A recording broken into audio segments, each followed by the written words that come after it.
Hey everybody, Mandy Ray of Ecstatic Astrology here for the new moon in Aries. Get pumped for April. I think it's the truth this month. I think we're going to have a good month. So let me go ahead and dive into it.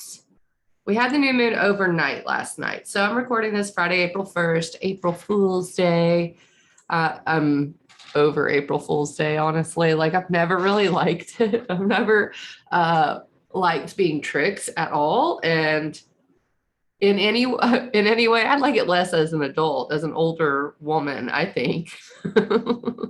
So I'm good with the April Fool's stuff. So you won't get any of that from me. And it's funny because this new moon had Mercury with it. Mercury is known as the trickster. And, it's not that way every single April Fool's, but certainly for this one, and it's come out a lot more. So let's talk about Aries. Aries is obviously the sign of spring, and we can see that all around us. Even though we've had a few cold snaps, may have one more in the central US, but it is the sign of spring, the sign of beginnings, the sign of pushing forward. And I really like the idea of spring having plants that push out of the ground. That's very cardinal fire energy, which is what Aries is. Now, the new moon there is conjunct I believe it's a dwarf planet, Chiron. It's a minor planetary body. How about that? Chiron is known as the wounded healer.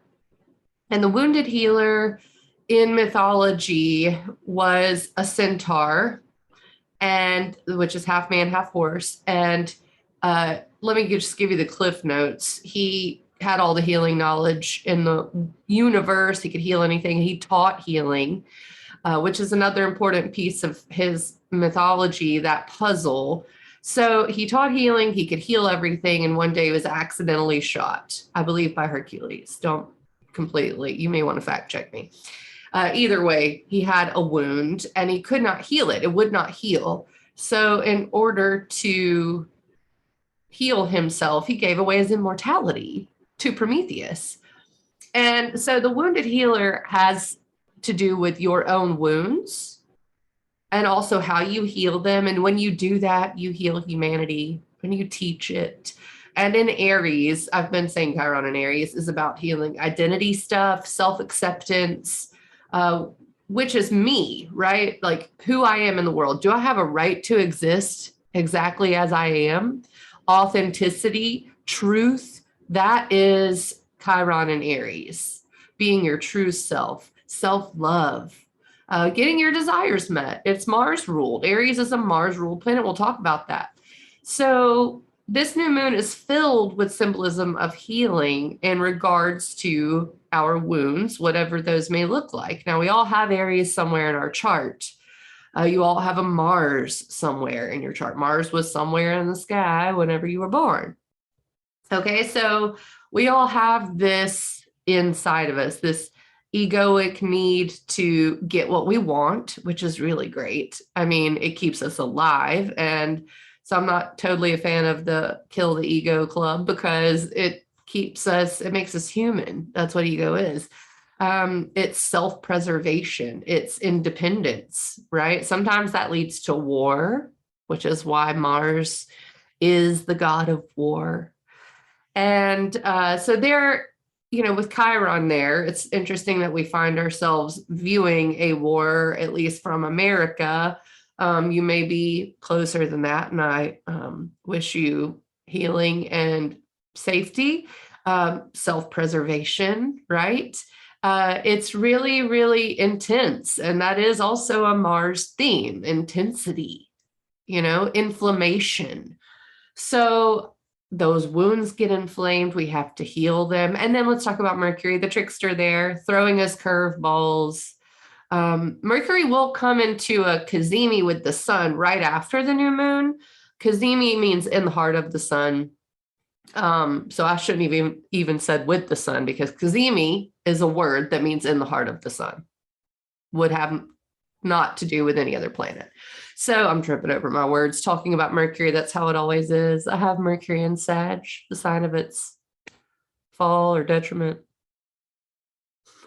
One of the two. Mercury's there with this new moon. So we're thinking about this stuff, right? Our minds are processing everything going on.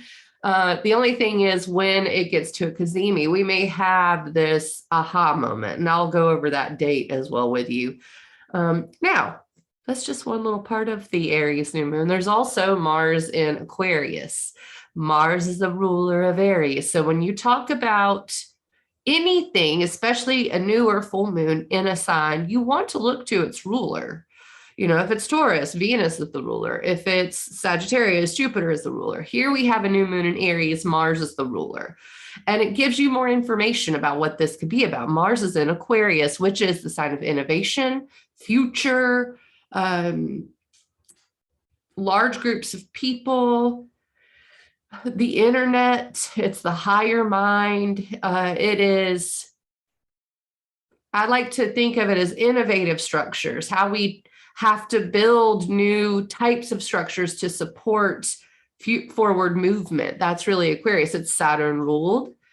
And so Mars there is putting a lot of gumption into our goals, into our maybe need to connect to large groups of people, but Saturn is right in front of Mars. You know, Mars is moving along like, yeah, future, break free, innovate, let's do this, right? We got to fix some problems here. And here's Saturn, and Mars goes, oh, there's a very large wall. There's an obstacle and responsibility and pressure and limitation, mastery. That's a Saturn thing. We can't forget that. Containment. We have to contain it. That's a Saturn thing. Mars moving towards Saturn in Aquarius means that this new moon, you know, at first could feel rather limiting, rather heavy. There's something we have to overcome, basically. Let's just put it that way. And Mars wants to. And I mean, there's several people, I believe Chris Brennan, other people have referred to this as the gas and brakes sort of situation, like we're doing both at the same time. The last time Mars hit Saturn was March of 2020. We all know what that was. So this is also the completion of the cycle that started at the beginning of the pandemic in one way. Will we be held back by Saturn this time? I'm not so sure we will. Obviously, Saturn holds a lot of power in his own home. He rules Aquarius. Some people think Saturn is a she. Whatever Saturn wants to be, Saturn is. And maybe it's a Saturn. It's in Aquarius. Aquarius is the sign of nonconformity. So Saturn is Saturn. Saturn's not going to be any label. You know, but it does have certain feminine qualities. It has masculine qualities, I think. I've observed both. And when I speak of those things, we're also speaking of yin and yang and push and pull, right? And Saturn can do whatever it wants because Saturn makes the rules. So as Mars is approaching this, you know, it is a formidable wall, a formidable obstacle to overcome. How do I connect all these dots, basically, if there is this wall holding me back? And I feel like Aquarius is the bird's eye view. So Aquarius does help us connect dots in certain ways. And Mars wants to do that. It wants to get the plans right. We got these goals we're headed towards. It's fixed air. So that's why I think of bird's eye view, because the bird is up in the air and it stays lofted. Some people have likened Aquarius to a balloon because it's got that container of Saturn, but air inside of it. So, gosh, Aquarius is such a cool sign. And I think that's part of why I'm really excited for Mars to move past Saturn, because right now Saturn's just got it on lockdown and we cannot come down to being grounded with Saturn and Aquarius. It just doesn't feel like that. We are stuck up in the air on a string. Okay. Like the wind's just blowing us around. What are we going to do? So Mars moving past Saturn will be really big, but until then, that's April 4th, I believe. Again, I'll give you the exact dates coming up in a second. But until then, there is an intense pressure being stuck up in the air. That's how it feels. Like things are all the way up in the air. And so I think this piece of the puzzle with Chiron there in Aries is about, just being who you are, like at least you can do that while you're stuck up in the air. And also being aware of our desires. We don't know what our true desires are sometimes until we're kept from them, until we're held back, until we're told no. And then that rage, that upwelling of energy, that's Mars, that you feel, that passion, that I've got to do it, I've got to overcome it. So it is quite an intense transit, this new moon in Aries. New moons are typically quiet. We're planting seeds. And what are we planting seeds? That we're going to overcome this wall. We can work together. We can innovate our structures. We can figure out how to do it. Oh, that was a mouthful for the new moon in Aries. I still think it probably will be quiet, but not in like a new moon in Capricorn way. This is quiet in I'm about to break free. Okay, so now that I've told you about the new moon in Aries, let's go through what it means for your rising sign. I look at both the placements of the new moon and Mars and Saturn here, because Mars and Saturn in Aquarius are informing this new moon in in Aries for everyone. I'm gonna go ahead and share the screen. Here we go. Let me go to Aries Rising so that you can see where I start. This is how I determine the forecast for people. This right here, this is the horizon. Boop. Everything here is underneath the horizon. Everything up here is in the sky that you can see. And of course, it's calculated from where you are. Now, this means these little signs here, or big signs, depending, are coming up. It rises this way. And that's why they call it the rising sign. And then that determines every house placement. You have a rising sign. Something was coming up over the horizon when you were born. And it has to do with identity. It has to do with self. It's very Aries. I mean, not to use the ABC system. People don't like it when you equate signs to houses to planets, but a lot of times they do correlate. So this first house energy is self. And it's interesting that the self first house, the rising sign, determines how the self shows up in a chart. So Taurus on the second house, Gemini on the third house for Aries risings. So that's how I do this. And for Taurus risings, it'll be different. And different themes come with different house placements. So for Aries rising, the new moon is in your first house. That is about identity and self. I mean, through and through, you are deciding to be yourself all the way. It may be tough. It may be not like the most fun, because Chiron oftentimes comes with having wounds be reopened. It's like you don't realize you're even not all the way healed until you bump your healing cut on something. Okay. So sometimes you don't even realize that there's a wound there and you're like, I thought that had healed. And then it starts bleeding again. It's like, oh, great. So that's sort of what Chiron is, but you can't know that you have to like take care of it until that happens. So let me clear out all my drawings. Your first house is, what is that wound about being yourself? What is that? And then Mars in the 11th house is large groups of people. So maybe feeling like you don't belong, maybe feeling like it's too much work to show up as yourself, but that is exactly the work you're committing to right now. You are committing to bringing your own self into large groups, into the future, into your goals. And Yeah, it may be work to bring your true authentic self to the masses. I've got hair in my eyeball. I'm so sorry, I'm itching my eye. But that is precisely what you should be doing. This new moon, you commit to being true to you through and through, especially when it comes to being in groups of people, networking, goals. I mean, Aquarius is our goals. It's the future. It's how we innovate our structure. So you have to build those to support you being you. All right, let's go to Taurus rising. Taurus, here we go. This is in your 12th house, and it's in your, there's your 12th house, 10th house. The new moon in your 12th house, it's spiritual in nature. The 12th house is very abstract. It deals with dreams, spirituality, mysticism, delusion.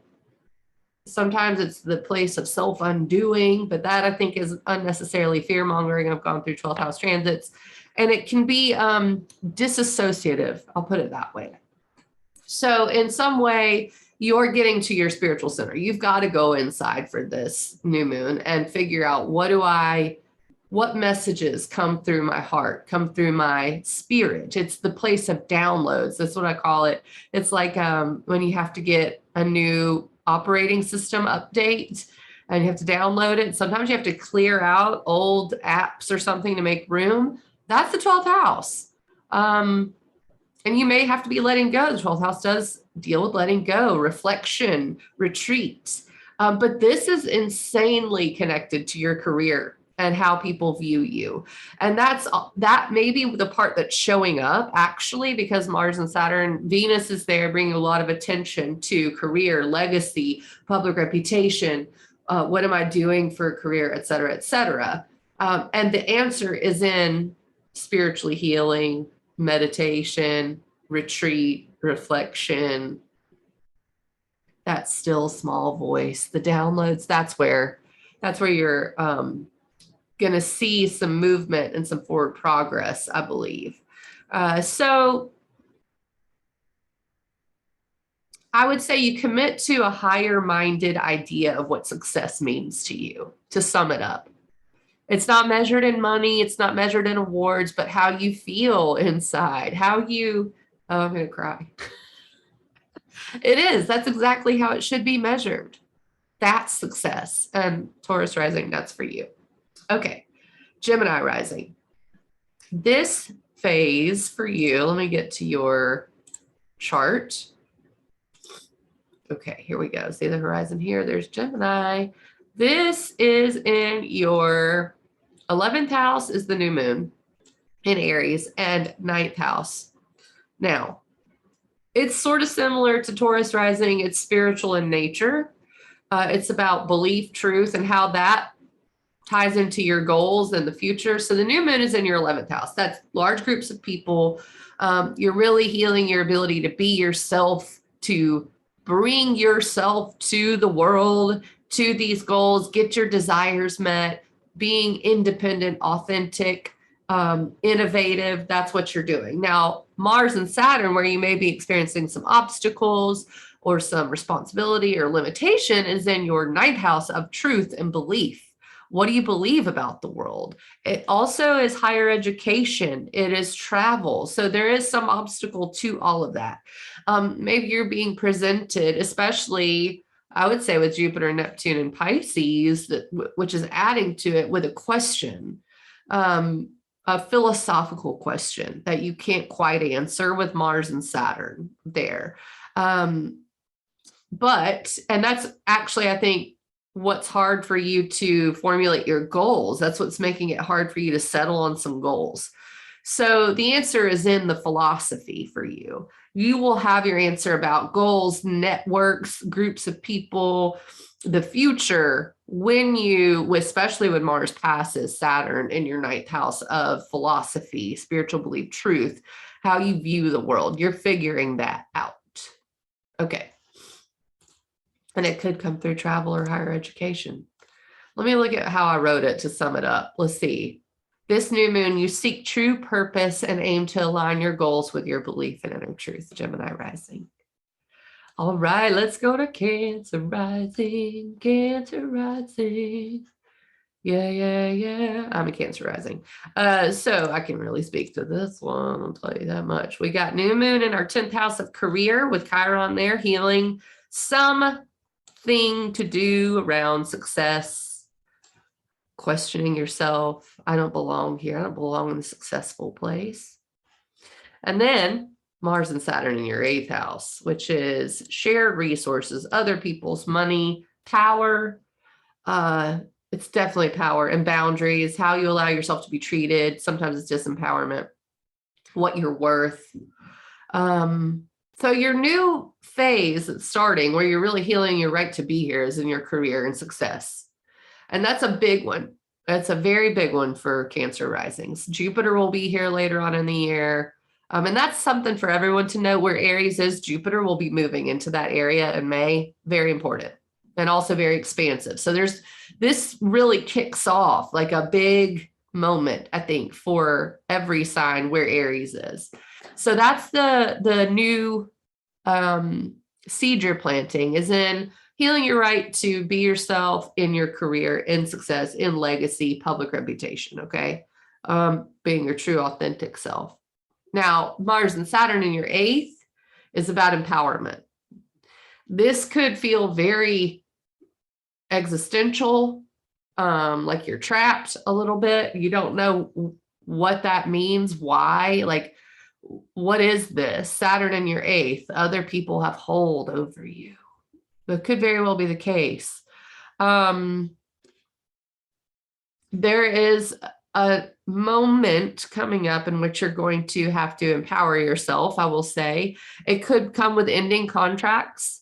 It could come with signing new contracts, like you just haven't had anyone to invest in you yet. And you feel like people really don't see your worth, okay? Because the 8th house rules investors and business partnerships. So there will be a breakthrough in career. It could come through a business partnership. It could come from saying, I can't do that anymore. It's wasting my time. It's not worth my energy. It could come from an unexpected inflow of a grant or money. The 8th house rules, like I said, other people's money, inheritance, things of that nature. Could be taxes holding you back in some way. That's an 8th house thing. But you will overcome this, okay? And this new moon is giving you that. What's it for? It's for career. It's for success. It's for standing up and being who you are, the respected individual that you are. Maybe I'm preaching to myself. To sum it up for Cancer rising, it is a time when you seek a higher sense of self-worth, which could mean ending situations that disempower you. I'm going to go with also beginning situations that empower you. Okay. All right. You can find all of this stuff in a written form on my blog, on my website. Leo Rising. Gosh, this is going to be a long video. Sorry, whatever. Leo Rising.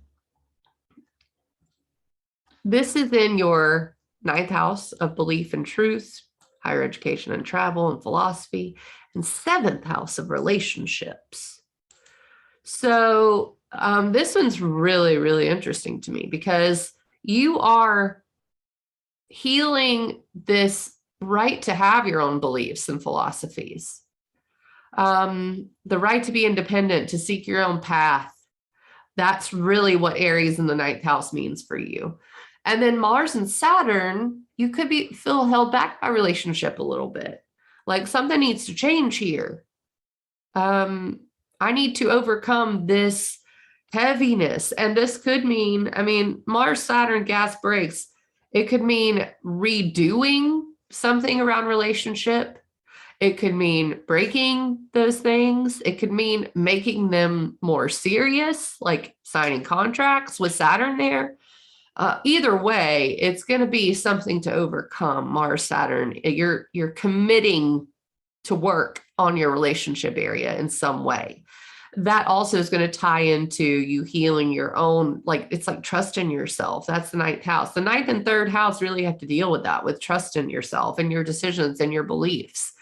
Know your worth. And I'm only putting the worth thing in there because I do think Aries has this innate sense of self-worth. It's not anything that they have to fight against, but with Chiron there may be a wound with not being able to just be, so being in your own truth may be tough and maybe something that you have to deal with, like really saying, this is my philosophy of life. And if you don't like it, you're going to have to get on down the road, or you're going to have to make it official, something like that. Okay, just giving you some examples.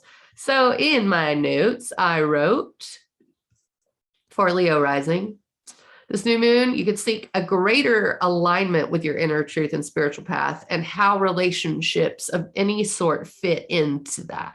What you want is your relationships to fit into your truth, into your philosophy, not the other way around. But we have to have others to reflect on, and someone is reflecting something back to you, Leo rising, and you need to pay attention. Okay. Got sassy. Now, this one is Virgo rising. Virgo rising, say hey, because I feel like a lot of y'all been having an okay time. This is it's a new moon in your 8th house, which is how you share yourself, empowerment. You are healing the right to be empowered, basically. I would also say to identify with your shadow. You have to really do some shadow work with this new moon in your 8th house. It really goes down to your depths and uncovers some things. What do you really desire? What do you really want? What really drives you? That is what the new moon in Aries is about for you. Now, Mars and Saturn, which is the obstacle, the gas brakes, is in your 6th house of health, daily life, and routine. And somehow that will tie into this 8th house, inheritance, other people's money, power, disempowerment, shadow house. So I think actually what's being revealed is the shadow through maybe having such a hard time with routine and with fitting in what you really want. That's what it's about. Like, you're having such a hard time with routine because you're having a hard time fitting in what you really want into that routine. And if it doesn't have something that you really want to do or that you're really passionate about, part of it, then your routine is going to suffer. It's going to be like, I don't want to get up and go do this cubicle job. I want to be playing guitar. That's what that's about. So, to put it in a succinct manner, this new moon, you seek to balance the scales and take control of part of your life, health, and happiness. Something may need to end. That's the 8th house stuff. But in this case, an ending may be exactly what is needed. And when I say needs to end, I mean, it could be a habit. It could be a lack of structure. That's what you're overcoming here. The other thing is a habit in regards to health. I'm going to say that as well. Maybe you need to start doing more exercising or meditation, something that really eating better, something that supports your health of your body in some way. Drinking herbal teas. There's all kinds of ways you can support the health of your body, but caring for that is going to be very important for Virgo risings. And then finding out what it is you truly want, what really drives you, and putting that into your routine. All right, Libra rising. Libra rising, this is in your 7th and 5th house. This is just about love for you. Just love, love, love. The new moon in Aries is in your 7th house of how you relate to others. And Mars and Saturn are your 5th house of joy, children, romance. And so there is a lot of work going into the romance department. You are probably actually burning yourself out, keeping up this whatever lifestyle it is, or maybe feeling like you're blocked from really having fun with Saturn there. Like, why is my joy so much work, children, my inner child? There are all those things coming up. But the new moon in Aries is about healing your relationships in some way. And I think that's going to come through tapping into your creativity and your inner child. There is something that's missing from maybe some relationships. Maybe it's like, I need to be honest about what I really want. What really makes me happy? I don't want to tell them I want to hold hands, but I want to hold hands. That's really the nature of this. I mean, the fifth house is about, it's linked to romance, inner child, and children for a reason. All three of those things are grouped in together because you build your ideas of what romance is as a little kid watching Disney films or whatever. And so we have to be honest about those impulses, you know? And unfortunately, sometimes we have to be honest about abandonment issues and all this stuff. And that's part of what you are doing, Libra rising. The new moon in your seventh house is about being honest with your partners, about who you are, being able to show up as who you are. Mars and Saturn in your fifth house is like, look at that inner child. Look at what brings you joy. You got to bring those things together. You cannot have one without the other. To put it succinctly from my notes, the new moon, you seek relationships that allow you to be who you are and support you in your fullest joy and creative self-actualization. All right. So we got a Scorpio rising here. Scorpio rising. This is in your sixth house and your fourth house. This is all about home, family, and routine for you. Fun, fun, fun. That's how it may be how it actually feels. So the new moon is in your sixth house of health, routine. You're really showing up for yourself, for your body, for your daily life. You want some movement there. I think you're really needing to focus on what you need every day. The obstacles, limitations, heaviness comes in your fourth house. That's home and family. So there's a lot, maybe even burnout going into home and family. You've got a lot going on, maybe even personal property, like if you own other properties, that's a fourth house thing. So Saturn there is kind of looming in your home and family life. Now that will let up when Saturn passes, Mars passes Saturn. But this new moon is like, you got to commit to this area. Yeah. You have to commit to your home and family, to working at it every day. And then in turn, you get what you want out of everyday life. Okay. Let's see what my notes say. They say, this new moon is about clarifying how to structure your routines to allow for a greater sense of peace at home. That's true. You may also need to focus on your health and what you do for work. This will be a busy time, but one that will result in a greater sense of emotional security. I love that. I love that I wrote that. Okay, so let's go to Sag rising. Third and fifth house. Interesting placements for these. The new moon is in your fifth house of creativity, joy, children, inner child, romance. Okay. So we are healing our right to be in our joy, to be in that inner child. You're letting the little child inside come out and say, hey, this is what I need. This is what I want. And maybe relationships to children, maybe relationships to your romantic partners. You're healing something there. You're right to have your desires met there. Now, Mars and Saturn are in your third house. That is decision-making, how you communicate, trusting yourself, speaking your truth. So that may be hard for you right now. It's a sign, the house of local community and short trips. So there could be a sense of, I don't want to let my local community down. I know that sounds odd, but that is a third house topic. Siblings are a third house topic. So a sense of, I cannot make my own decisions, a sense of, I can't communicate what I need, what I want, what I want my future to be. So you have to let that inner child come out, and you have to make sure you are finding joy every day. Make sure that you're doing something creative. Make sure that you are trying to be in your heart. That's very important. Let me see what I say for my notes. I say, this new moon is about getting to the bottom of what brings you happiness and committing to always choosing that happiness. This will be an expressive and creative time for you. Commit to choosing happiness, Sag risings. All right. Capricorn rising. This is in your second house of finances and your fourth house of home and family. There's some healing going on in the home and family area. You are really finding out what your desires are there, how to be true, how to be authentic, how to be okay in your home and family life. So that could be, you know, high energy right now, whether it's your children, your parents, your spouse, building a home, doing work on a home. That is what's going on for this new moon. You're making a concerted effort to put energy there. Now, Mars and Saturn are in your second house of finances, so it may be costing you some money.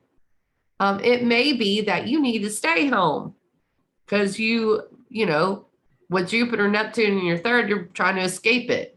It may be that you need to spend some time at home, spend some time figuring out what you truly value. That's what the second house is. So you may be having trouble with, what do I want my future to look like? And what do I truly value? You know, do I truly value very expensive lipstick, or would I rather, you know, have enough money to get a nice car? I know that sounds like a ridiculous example, but these are the things that come up with Mars, Saturn in your second. You have to make decisions on what you put your money towards. And so maybe even in your home, if you're building a home or if you're fixing a home, which faucet do I buy? What do I want to have for the rest of my life in this house or my family? So there is a self-worth component to this as well with the second house. So it may be that you're feeling like you don't belong somewhere. You know, like you're feeling different. That is an Aquarian topic. So in my notes, I say this new moon will be a time to focus on home and family life and see just how much you have when you look at the big picture. Concentrating on the place you live will bring you a greater sense of self-worth. And you have to think in terms of that. Like if you're doing work on a home, think in terms of self-worth. Yeah, seriously, when you're choosing that faucet. All right, Aquarius rising. This is in your third house and your first house. Now, the new moon is in your third house. That is communication, speaking your truth. You are really telling people who you are right now, and you should be. You're healing your right to do that. But that requires you showing who you are, and that's Mars and Saturn in your first house of identity and self. So you may be feeling like you don't belong. You may be feeling like you're just too different. There isn't a place for you. Something is holding you back from reaching others, reaching the public, reaching your network. And that is trusting yourself and speaking your true, authentic self.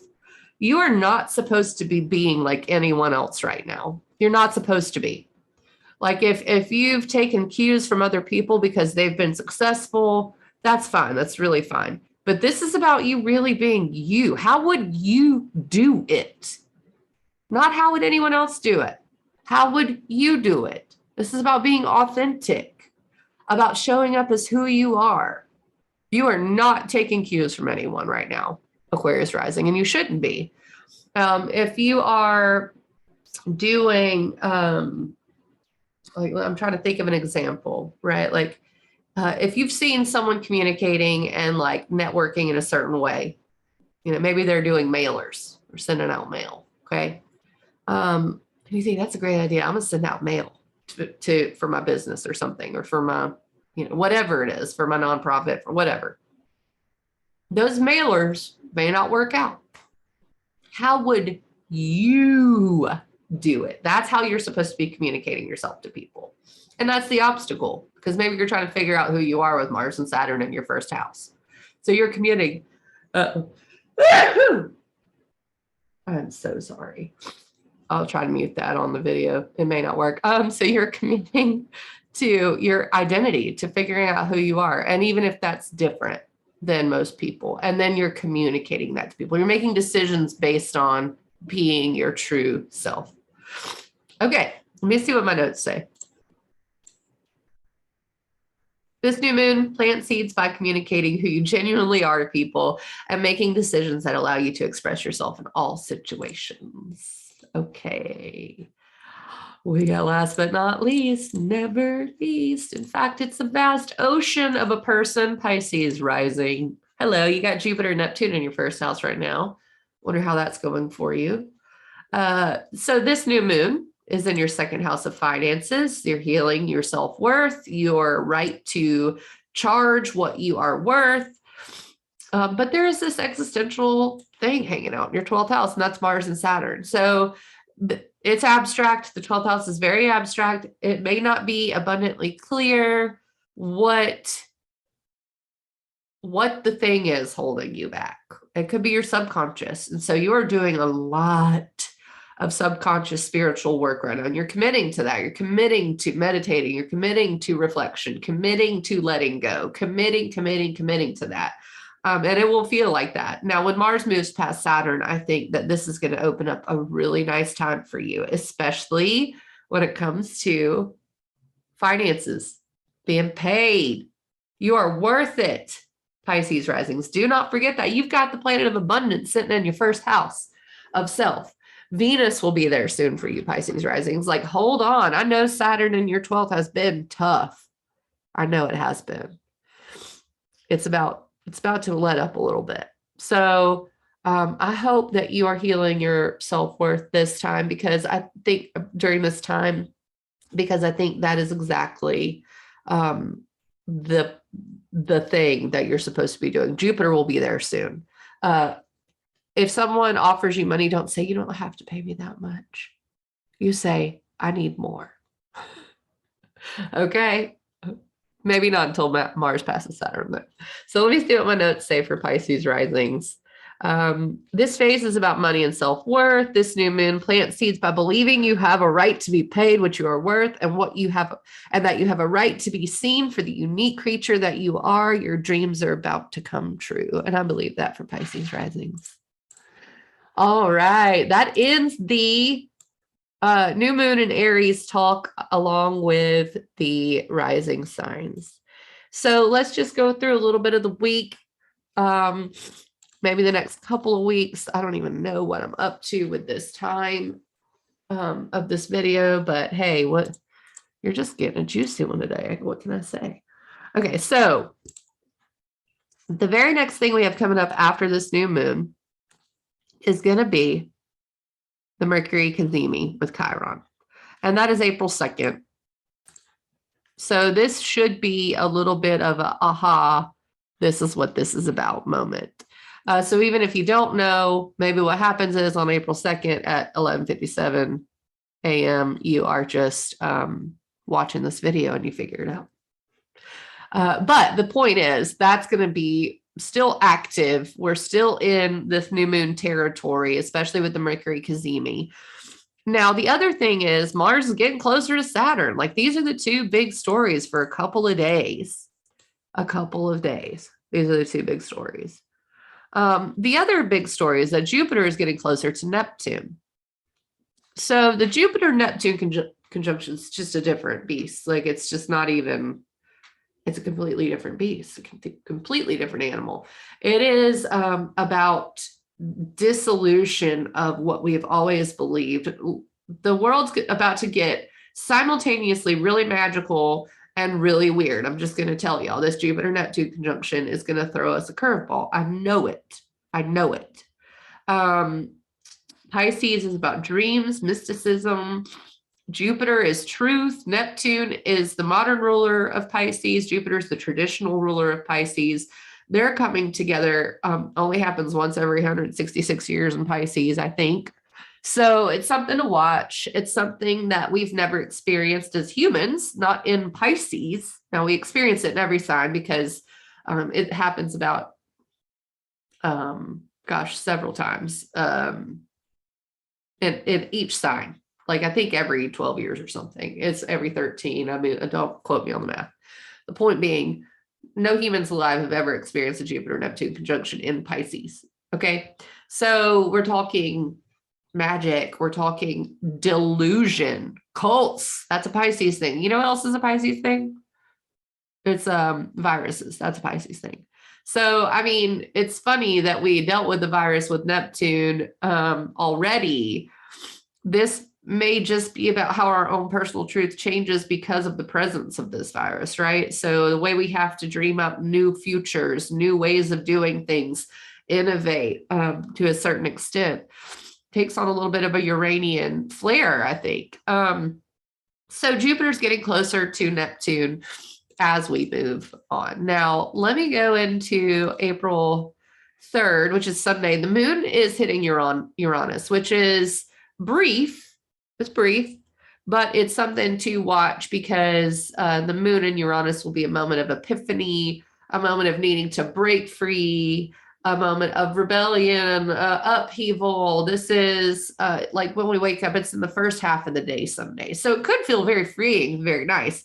But on the other hand, and it's not an orb of exactly a square, but it is like what, 10 degrees away of square to this Mars Saturn. You can see the red line there. I guess I have the orb set to something, or maybe it's to that, but that's making a square. Oh, it's the nodes that are, oh, it's square the nodes. That's right. God, the Mars Saturn conjunction is square the eclipse points. Okay. So there's a little fate spin to this. Like in order to get to the North Node in Taurus, which is almost like, I look at it like the colorful land in the Wizard of Oz, you know, like it's magic land, the North Node in Taurus with Uranus. That's how I'm looking at it. And I think that will be very good for everyone. But Mars Saturn in Aquarius, and pay attention to where I said that was in your rising sign, is the skip step. That's what evolutionary astrology calls it. So we have to do the Mars and Saturn thing first, and that's coming up. Now, let me look at what else is going on here. We still have, so April 4th, Monday, April 4th is the exact by degree conjunction, and it's active like in between April 4th and, let me see, I should make this Aries Rising chart so that it doesn't jump around on us. Let's do that. Okay, we're going to look here.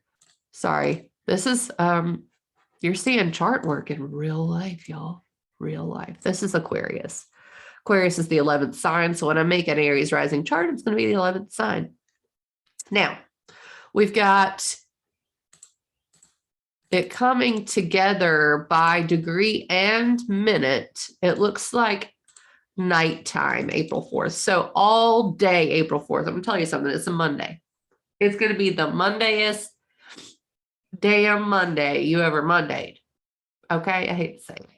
But also, to a certain extent, it's going to relieve some pressure because whatever this has been building up to will be changing, moving, making some movement around this time. The moon is also square this. The nodes are also square this. So Monday, high energy. It's the exact Mars Saturn conjunction. Whatever goes on that day, pay attention to. It will write it into its cycle. And then in 2 years, when it conjoins again, or however long from now, when Mars conjoins Saturn again, it'll be the completion of this moment, of what was seeded in this moment, let's just say. So gas brakes, here we go, Monday. All right. Now, Jupiter's at 22. Getting closer to Neptune. So these are things to pay. Look at how not spread out everything is. We've got something in these signs, and I mean nothing but some asteroids and the nodes in other signs. Like that's crazy. Very concentrated energy on Aquarius through Taurus. Okay, so let's look. April 5th. April 5th. April 5th is when the magic begins, y'all. So if April 4th is the gas brakes, high intensity wall, the thing that's got to give, April 5th is the blissful release. Okay. Venus moves into Pisces, the sign of its exaltation. Venus is a benefic. Jupiter is a benefic. They're now both in the same sign. This part of April is going to be, it better be great. It better be great. That's all I'm saying, okay? Because I expected more of the Jupiter-Neptune conjunction. I expected more about Jupiter being in Pisces, the sign of its rulership. And I think maybe some other transits have just made it impossible for that to show itself, but it will show itself this month. It will show itself this month. If you have things to launch, if you have stuff to do, if you want anything to be successful, blah, blah, blah, you'll want to do it starting April 5th and beyond. Now the moon's in Gemini April 5th,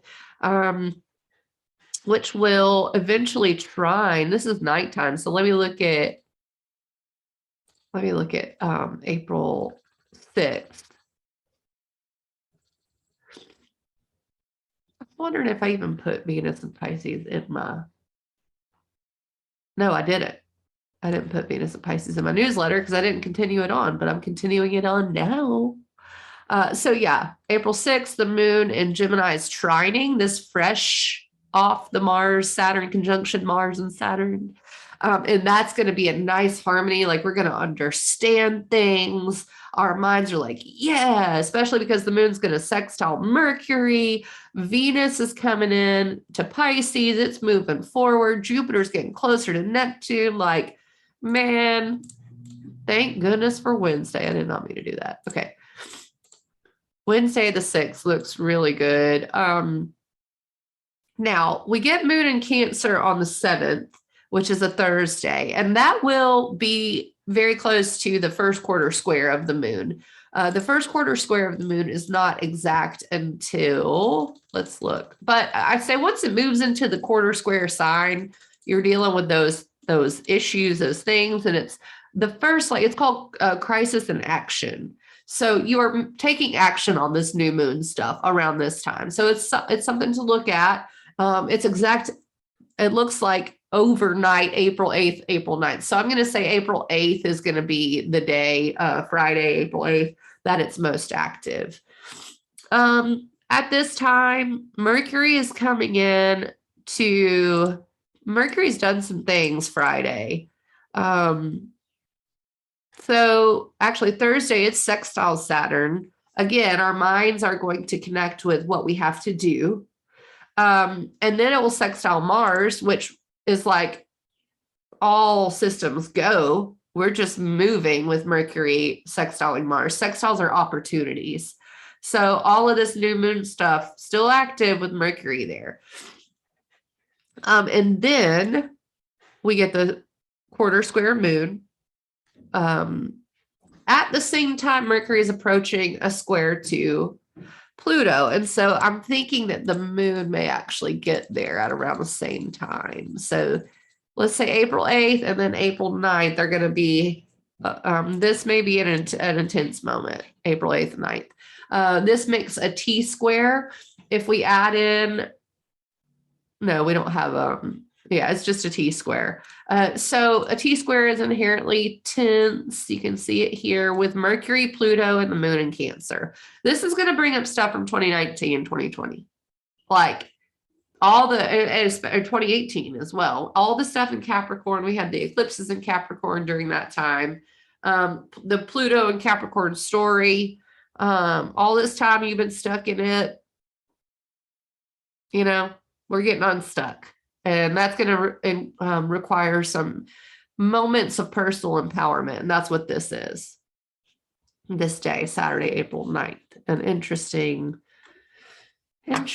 moment. I actually just kind of getting I'm not looking forward to that brief moment Saturday night, but I'm not. Okay. Sunday, April 10th. Moon in Leo. Now this moon in Leo will oppose all of the Aquarius stuff. So you're going to see these themes come up. Leo is about being in our hearts. And so that's going to be important. This Leo moon will trine Chiron and trine the sun. Also very nice. On Sunday, Jupiter and Neptune are almost at their conjunction Sunday, April 10th. This is Sunday night, actually. So Sunday morning, we got moon in Leo. It's not really aspecting anything for a while. Its first aspect is a trine to Chiron, which I really like. That's healing. So after the tense Saturday night stuff where we may have to speak our truth and empower ourselves, the Leo moon trine Chiron is like okay, let's fix this. And that's really nice.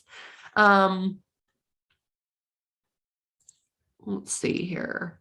And then Mercury moves into Taurus. That's what's going on. So again, that's actually pretty nice considering the moon, Mercury in Taurus is a little less fiery. So if there were words said Saturday the 9th, Sunday looks like those words tone down and maybe things get okay, something like that.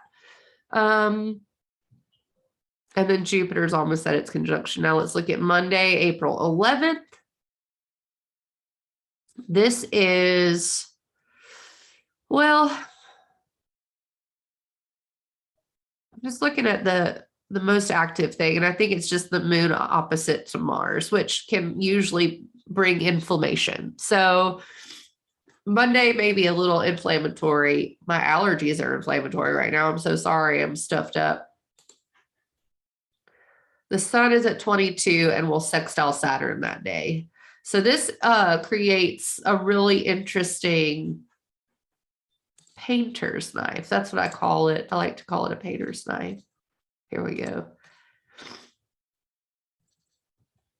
Okay, this is Monday, April 11th at 6:51 p.m. in central US. Saturn is opposite the moon, and the moon is trine the sun, and the sun is sextile Saturn. So this is really cleaning up the edges. That's how I look at this.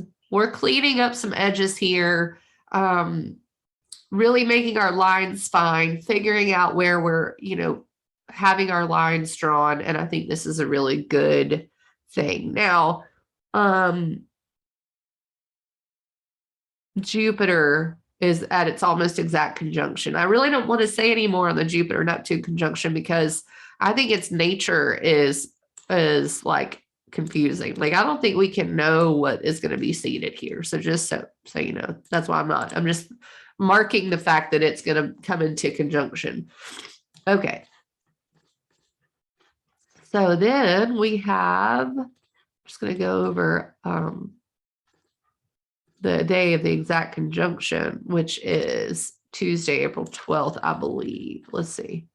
Yes, it is at 8:51 a.m. Pay attention. That's all I can say. Pay attention. This is a very inspirational moment. You may be able to really communicate with spirit, may be able to have some ideas come in, especially with the sun still sextile Saturn there. That's really nice. Tuesday, the moon's still in Leo. I love how the moon and Mars kind of dance together for a while. Like, it's what it seems like. Anyway, moon's in Leo, and it will move into Virgo Tuesday. Just actually early in the day. And so it's interesting that this moon in Virgo will oppose Venus and then oppose Jupiter, Neptune. This is going to be a really spacey week, y'all. Like, I don't know what else to say, especially with the moon in Virgo starting Tuesday, April 12th. That goes through the 13th and 14th. And by the 14th, there's a couple important things happening. Mars is at its last, called the anaretic degree of Aquarius. And it will move into Pisces, where it will be much different with Mars and Pisces. And in fact, it brings some fire to this Pisces fog that I don't really know how to look at yet. But April 14th is maybe a high intensity day with the moon opposite the Jupiter Neptune conjunction, and then Mars at the anaretic degree of Aquarius. I would just mark that on my calendar as potentially weird. I don't know any other word to use. Potentially weird. Okay. That's all I can say. Friday, April 15th, we get into full moon territory, and I will be back for a full moon video, and I'll go over the next couple weeks.